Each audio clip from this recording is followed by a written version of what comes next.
সংখ্যালঘুৰ সমস্যা সমাধানৰ হকে যুদ্ধ ঘোষণা কৰা আমচুৰ ইকবাল গোটৰ হোজাই জিলা সমিতিৰ নীলবাগানত অধিৱেশন আজি পুৱাৰে পৰা আৰম্ভ হোৱা জিলা সমিতিৰ 10ম দ্বিবাৰ্ষিক অধিৱেশনখনৰ মুকলি সভা বিয়লি 1 বজাৰ পৰা আৰম্ভ হয়। মুকলি সভাত মুখ্য অতিথি হিচাপে আমচুৰ কেন্দ্ৰীয় সমিতিৰ সভাপতি ইকবাল হুছেইন উপস্থিত থকাৰ লগতে আমন্ত্ৰিত অতিথি হিচাপে সাহিত্যিক তথা অভিযন্তা আইনুল হক চৌধুৰী, হোজাই জিলা পৰিষদৰ প্ৰাক্তন সভানেত্ৰী ৰেজিয়া চুলতানাকে ধৰি ভালেমান অতিথি উপস্থিত থাকে। চাৱা হওক এই বিষয়ে আমাৰ এক প্ৰতিবেদন। ধন্যবাদ জ্ঞাপন কৰিছোঁ।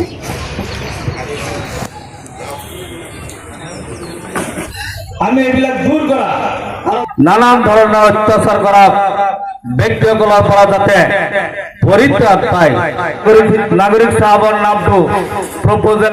হোজাই জিলা সমিতি হোজাই জিলাত বিভিন্ন ধৰণৰ সমস্যা আছে। ছাত্ৰৰ শিক্ষাৰ স্কুল অনুযায়ী শিক্ষক নাই, বহুত ধৰণৰ ড্ৰাগছ, গাঞ্জা, মদ এইবিলাকৰ সমাজৰ এটা বাল্য বিবাহ, বহুত ধৰণৰ সমাজত সমস্যা আছে। আমি এই সমিতিখনে অনাগত দিনত সমাজ কেনেকৈ আগুৱাই লৈ যাব পাৰোঁ, আপোনালোকৰ জৰিয়তে আমি ৰাইজকো আহ্বান জনাম যে সমাজত যিবিলাক কুসংস্কাৰ চলি আছে এইবিলাক যিমান দিনলৈকে আমি সমাপ্ত কৰিব নোৱাৰোঁ সেই দিনলৈকে আমি আমাৰ জাতি আমাৰ সমাজ আগুৱাই লৈ যাব নোৱাৰোঁ। গতিকে সেই আগুৱাই লৈ যাওঁতে আমাৰ সাংবাদিক বন্ধুসকলৰো আমাৰ প্ৰয়োজন, সমাজৰো প্ৰয়োজন। গতিকে আমি ভাবোঁ আমাৰ সমাজখন আগুৱাই লৈ যাওঁতে আপোনালোকৰ সহায় সহযোগিতা দৰকাৰ আমাৰ। গতিকে আপোনালোকে আমাৰ লগত সহায় সহযোগিতা কৰিব। অহা আমাৰ যিখন নতুন সমিতি আজি ৰাতি ঘোষণা আমাৰ কেন্দ্ৰীয় সমিতি কৰিব, আপোনালোকৰ আমি সহায় সহযোগিতা বিচাৰিছোঁ। সদৌ অসম সংখ্যালঘু ছাত্ৰ ইউনিয়ন আমচুৰ হোজাই জিলা সমিতিৰ 10ম দ্বিবাৰ্ষিক অধিৱেশনত কাৰ্যসূচী ক্ৰমে শ্বহীদ তৰ্পণ, বৃক্ষৰোপণ, পতাকা উত্তোলন, সাংস্কৃতিক শোভাযাত্ৰা আৰু কুইজ প্ৰতিযোগিতা আমাৰ ইতিমধ্যে সমাপ্ত হৈছে। যে আমাৰ মুকলি সভাত আমি আজি প্ৰস্তাৱ সহকাৰে লোৱা হ'ব যে শিক্ষাৰ অবিহনে জাতি মেৰুদণ্ডশীল। গতিকে শিক্ষা আৰু বাল্য বিবাহ, শিশু শ্ৰমিক, শিশু সৰবৰাহ আৰু সমাজৰ যি অপকৰ্ম অপসংস্কৃতি আছে এইবোৰ নিবাৰণৰ ক্ষেত্ৰত আমি আমচুৰ ফালৰ পৰা দায়বদ্ধ। গতিকে আমি বিশেষকৈ শিক্ষাৰ ওপৰত আমি অধিক গুৰুত্ব প্ৰদান কৰিম। নেলছন মেণ্ডেলাই 27 বছৰত তেওঁ জেলত আছিলে আৰু তেওঁ সংগ্ৰামী নেতা আছিলে আৰু তেওঁ কৈছিলে যে ৰাজপথত টায়াৰ জ্বলাই আৰু ৰাজপথত শ্লোগান দি আমাৰ সংগ্ৰাম হ'ব নালাগে।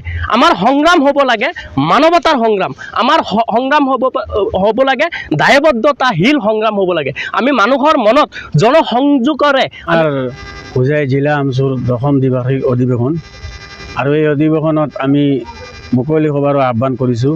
ইতিমধ্যে আমাৰ অতি কম সময়ৰ ভিতৰত আমি মুকলি সভাখন আৰম্ভ কৰিম আৰু আজি যিখন অধিৱেশন হ'ব এই অধিৱেশনৰ জৰিয়তে আমি যাতে সমাজত এটা ভাল মেছেজ দিব পাৰোঁ, যাতে সমাজখনক আমি কেনেকুৱা আগবঢ়াই লৈ যাব পাৰোঁ আৰু সমাজত যি অপকৰ্ম, বাল্য বিবাহ, ড্ৰাগছ আৰু শিশুচৰণ এইবিলাক কেনেকৈ আমি বন্ধ কৰিব পাৰোঁ তাৰ প্ৰতি আমি লক্ষ্য ৰাখি আমি অনাগত দিনত কাম কৰি যাম।